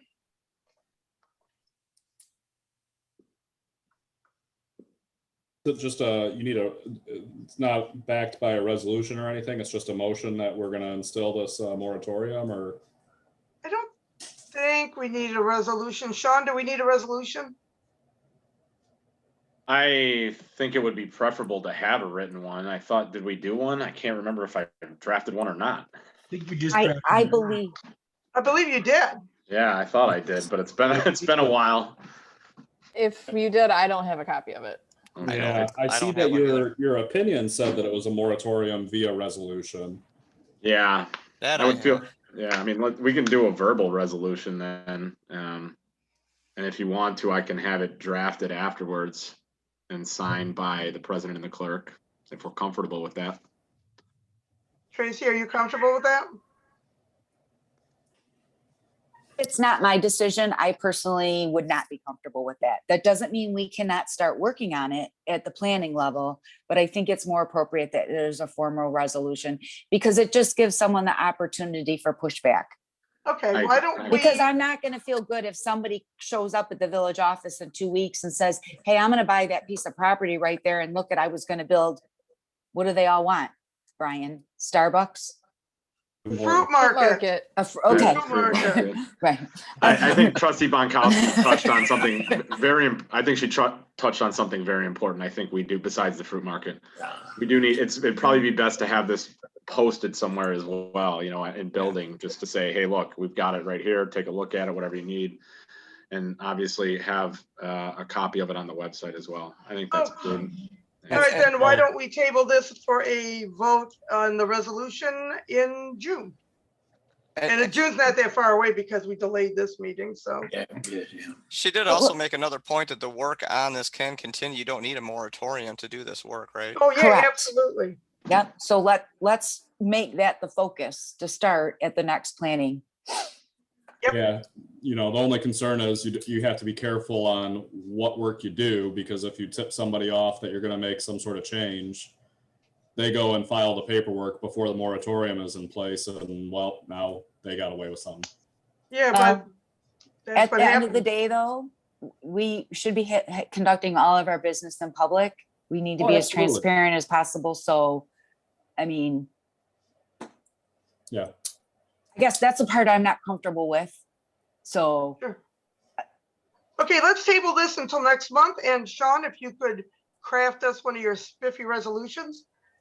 And Tracy, I have a meeting with Jen Rodzik coming up. And I'm going to ask her how far I can get involved in this. And then I'll be at the planning commission meetings and bothering you. perfect. Perfect. Block out a lot of hours that night. As long as we're not talking about windows or half basements, we're good. Hopefully it's in person and not on Zoom. Yeah, hopefully. Okay, let's go to the ZBA. Last month I had run it past everybody to have council act as the zoning board of appeals. It would be an amendment to ordinance 260. Did anybody give it any thought? As to whether we should have council act as the ZBA. Jessica, you're on the ZBA now, right? Yeah, my thoughts when we spoke about it last month were that we haven't even met in over a year, so I think it's appropriate. I don't think it's going to be something that drags our meetings to, 37 minutes every month or anything. I think we're probably looking at once a month or once a year rather. I think this is my third or fourth year, and one year we had 3 meetings and last year we had none, so. So it would be minimal, and if we made council act as the ZBA, we know we're gonna have a captive audience at the council meetings. So literally, any issue can be brought up and handled during 12 months out of the year. Mhm. So, and historically, we've had some problems trying to keep people on the ZBA. I think we're supposed to be at 5 members. We're down to 4 and one hasn't shown up in a couple of meetings. So I think it just makes more sense if council, who is there, acts as the zoning board of appeals for the one, maybe 2 times a year, something comes up in front of us. So and I think that's part of the problem is people, even the people that are engaged and want to be, on it, because we meet so rarely, don't realize that they're still on it first and foremost. Yeah. So the emails go out or people's contact information changes, and then it's just, I think that putting it in front of council is appropriate. I guess I would kind of feel the flip side is that with how infrequent the meeting occurs, that it's really not putting a burden on the members that are on the ZBA. Maybe there could be some more organization that's put in place on, like maybe a monthly email that goes out to the ZBA members and making sure they're still aware. But, you mentioned about how we're supposed to have 5, we only have 4, one person doesn't really show up. I think it's 5. I don't really remember the last time we've ever posted that we even had an opening for the ZBA. We have, Chris posted quite a lot, even over the past year, to state that we had openings and we just haven't got interest. So, and to further that, I just think, I don't think, again, that there's not any interest, but I don't think it's really burdensome to put it here. I think if it's something that could be revisited if we continue to see, insane amounts of growth and much more comes in front of us. But realistically, I think the last thing that came in front of us was when Lombardo needed a variance for a lot line, and that's pretty rare. I don't know. I think a monthly reminder that you're on ZBA is more effort than just putting it back on council for the once a year that it happens.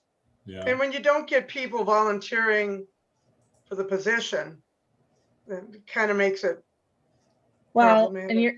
And you're going to have residents that are not going to be particularly happy if they pay the application fee, they show up and we don't have quorum and it's happened. We get there and then people just don't show up regardless. And honestly, before a meeting happens, just so everybody knows, like the background is we email it out to everybody who's on ZBA. We pick a time that's going to work for everybody. Everybody confirms, and then 2 of us show up. So, I mean,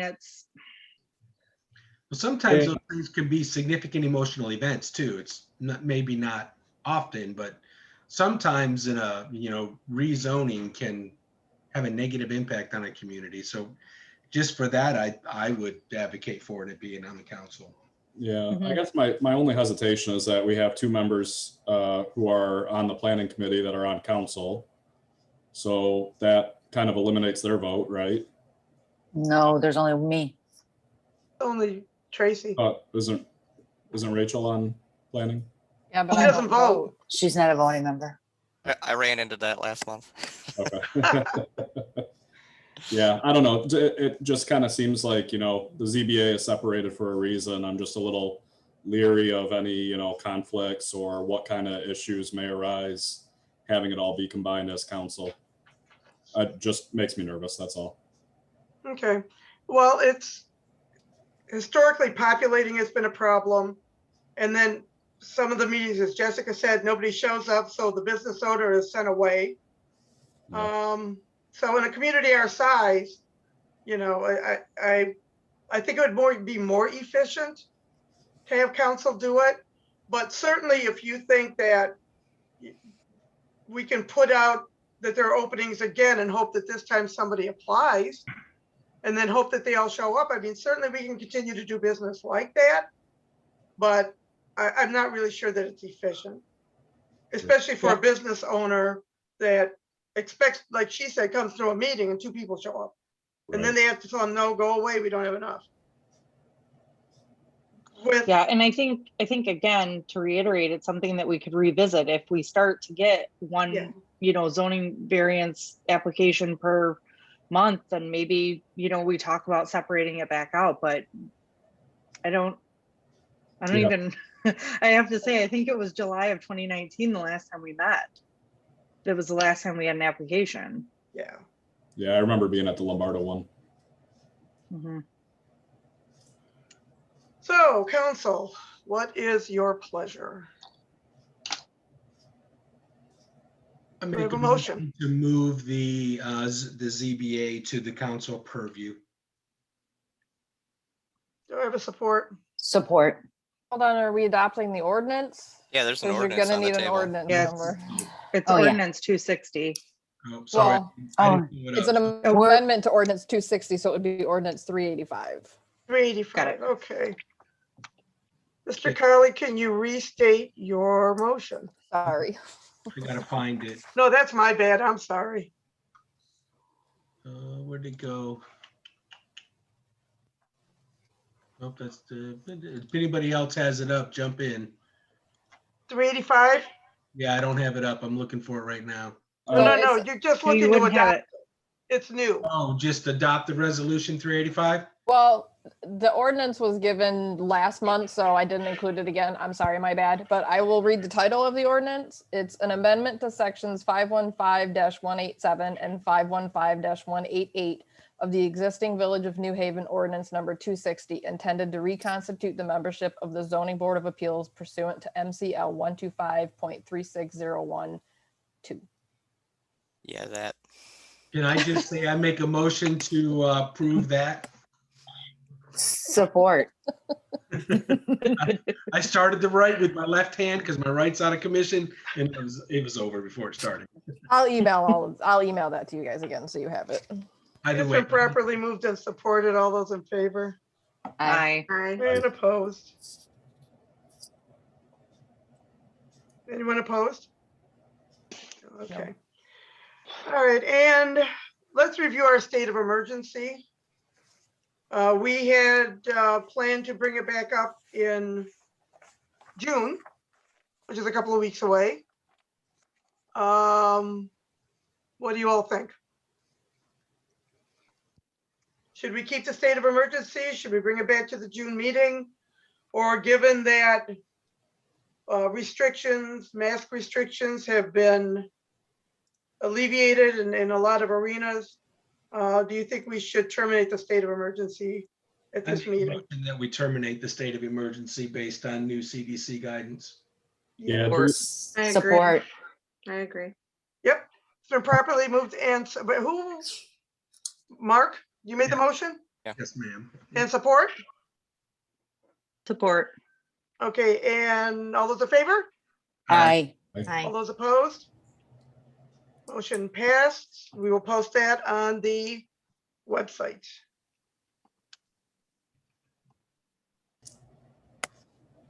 Okay, call from the floor. Okay, we have Dan Vanderkerkove who has his hand raised. I'm going to ask you to unmute. If you could go ahead and unmute yourself. Okay, can you hear me? Yes. Okay, I just had one suggestion to council sometime between now and fall, because I know it always comes at the end of the year and it catches us off guard, and it's hard to find contractors and whatnot. But the striping around town on the streets is looking kind of faded and whatnot. So with all these new subdivisions going in and whatnot, I think it'd be a perfect time to give the roads a facelift and get some new striping around town. That's all I got. Call from the floor. If there's anybody else, member of the public who is in the meeting and would like to speak, please either unmute yourself or use the raise hand function or turn on your video or something to make it apparent that you'd like to speak.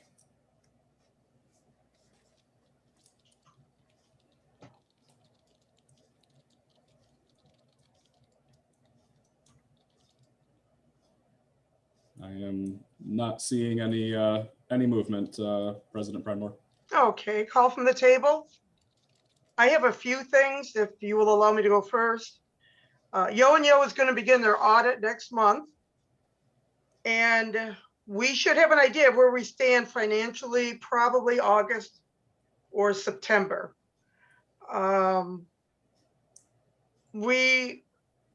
I would like to ask all of us to consider paying off the sewer debt this year. I've been attending SEMCOG and MML meetings about the ARP funds. Unfortunately, we can't use them for any past projects or any road projects. It would have been ideal if we could have used it for the 2 road projects we're paying for out of the general fund, but they keep changing the parameters of what we can use it for. I'm attending what I hope is the last webinar. And when I get an update on what we can spend the money on, I'll let you all know. And if anybody is interested, usually they will forward me a video of the meeting. If anybody's interested in the link, I can send it to you. And you can also hear what goes on at the meeting as well. And I reached out to SEMCOG. I had a great meeting with Susan at SEMCOG, and they offered us different services. SEMCOG will send somebody out to your community to do a walk around with you and see how to increase walkability, bikeability, park improvements. So I've already reached out to them, and I'm going to ask them to do a walkthrough when it comes to our park. I'm going to ask for a representative from Parks and Rec Committee to join us on the walkthrough. And we can see if we can get some stuff done around the village to increase bikeability, walkability, and get the splash pad that everybody's talking to me about. And that was it for me. I had a request come through from our residents about the condition of Margot Street. I know that Margot is not on our plans for, or I'm sorry, was it not Margot? Manning? Manning, yeah, sorry. Margot is what we had planned to do this year. Manning Street, and I did take a drive down Manning Street, and definitely noticed that on the it seems like it's on the sides of the road where there's considerable deterioration. I know the Pacer rating is pretty decent. I didn't know if that was something that maybe Marcus, if DPW could take a look and just see I don't know, cold patching or something to get us if it's something that maybe could prolong the deterioration of the road. Otherwise, that's all I have. Okay, call from the table. I have 2 one. things. Oh. Go ahead, Jessica. I have two things. I think maybe it's already been called to Marcus's attention, but somebody posted on Facebook that there was a cover missing at the fountain for Fountain Park. And I don't know what that cover covers exactly, but it's open at this point, so anybody could drop anything down, hands could get stuck, etc. And along that same line, somebody had asked me if DPW could address, I don't even know what they're called, but they're on Bradford in front of the new construction houses that Hamilton Homes just put in. And they're like the stems, they almost look like mushrooms, but they're metal, and they're protruding pretty high above the sod levels. And I guess one of the kids tripped on it recently, and they were asking if there was a way. Isn't that the water main? No, it's water. Markers for the property?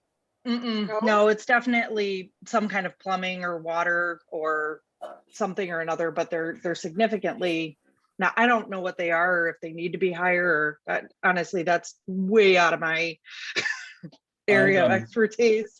I do remember from Decorah when we had some that were the similar. Marcus, I don't know if you're still listening, or Sir Matt, if you want to jump in. I believe it's the water main shut off for the houses.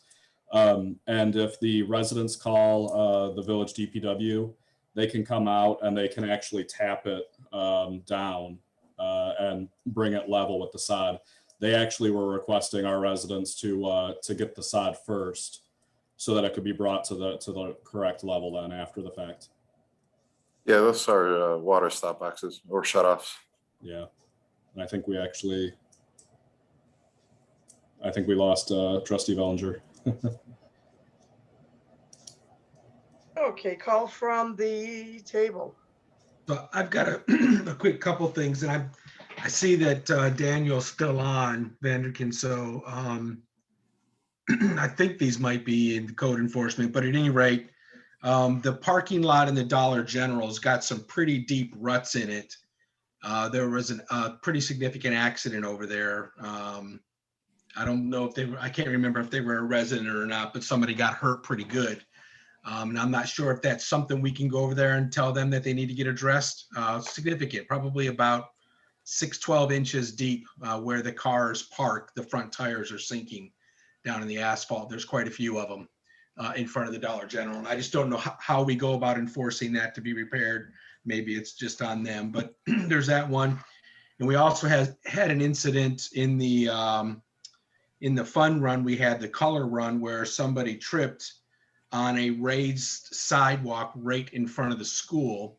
And I don't know how we go about reaching out to the school district about having that sidewalk repaired, or if that's a village thing or not, but it was a pretty scuffed up knee and a sore back from a resident, and actually somebody here on the council, their family member. So at any rate, just a couple things I noticed being around the village that maybe we can get looked at and addressed. That's all I got. Thanks. Call from the table. Tracy. Just three things. Aren't you guys excited? So Mrs. Pridemore, being that we lifted the state of emergency, can we go back to our regular hours in the offices and the DPW, and can we open the village hall? Yeah, the village hall is going to be opened up the day after Memorial Day, June 1st.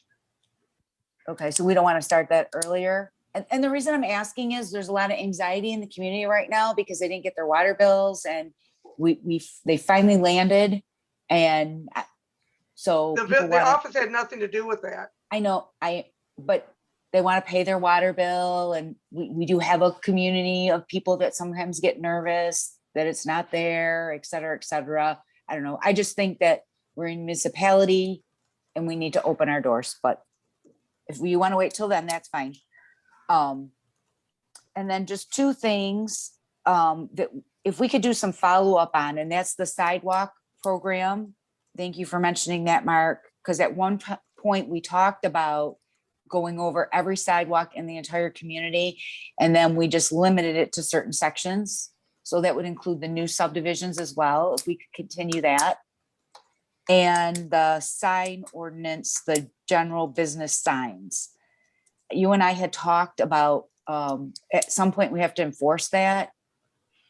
And Yes. I have tried to find the timeline that we said we were going to give businesses to comply, and I cannot find it in my notes. Tracy, it was 5 years. It's in the Thank you. ordinance. I was going to watch videos. It's 5 years. Okay. Yeah. Okay. So we're going to be 2 years into it now. Yeah, I got a copy of the businesses from Dan, and you know, we don't need to tie up council with this. This is just internal. But we do, stuff. and with all due respect, we do though, because we asked for a moratorium to stop building because we're going to work on this rezoning. But we put things in place and we voted on things in the past that we have yet to follow through on. So Okay, but that it's was already voted in the past. This is already in place. This is just a follow-up, right? it is, but it's Okay. our responsibility as council members. We all voted on these things. So As part of the ordinance, we agreed to contact the out of compliant businesses and let them know that they had 5 years to become compliant with the new sign ordinance, and we haven't done that yet. What I was going to tell you guys, and I'll tie up, call from the table with this. I have the list. We're going to be perfect. That's all notifying I them. needed to hear. Well, but I'm reviewing why they were given 5 years. And that's a conversation that I'm going to have with the planning committee. Okay, but yeah, I do have the list. I got it from Dave Cowan and we're going to run with it. Perfect. Call from the table. Do I have a motion Motion to adjourn at Support. 9:01, at 9:02. 9:02? Two. It flipped on you. Okay. And who was the support on that? Support. It was. All those in Tracy. favor? Tracy. Aye. Aye. All those opposed? Thank God, no more Zoom meetings. Thank you, everyone. Thank you. Good night. Good night. Good night, Good night, everybody. everyone. Hey, everybody. All right.